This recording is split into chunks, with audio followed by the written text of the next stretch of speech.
The blood of John Lewis and so many other brave and righteous souls that was spilled in Selma on this Sunday in 1965 sanctified a noble struggle. And when the country saw those images that night, America was forced to confront the denial of democracy, the fierce urgency of justice. Congress passed the Voting Rights Act a few months later, and President Johnson signed it into law. But the legacy of the March in Selma is that while nothing can stop free people from exercising their most sacred power as a citizen, there are those who will do anything they can to take that power away. Today we have a hailstorm, not a rainstorm, a hailstorm.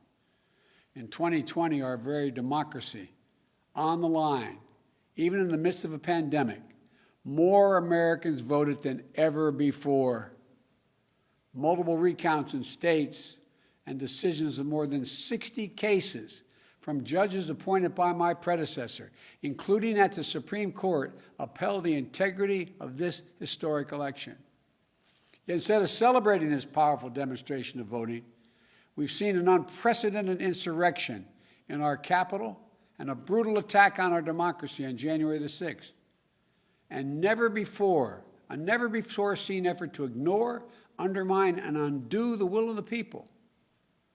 And to think of that, and yet it's been followed by an all-out assault on the right to vote in state legislatures all across the country.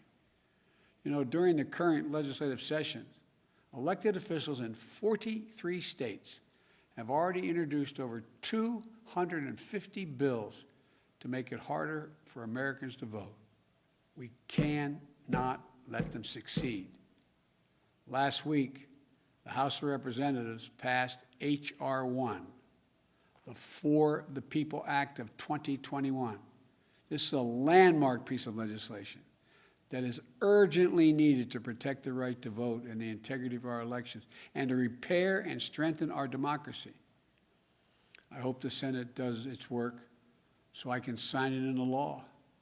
I also urge Congress to fully restore the Voting Rights Act, named in John Lewis's honor. Today, on the anniversary of Bloody Sunday, I'm signing an executive order to make it easier for eligible voters to register to vote and improve access to voting. Every eligible voter should be able to vote and have that vote counted. And I'll close with this.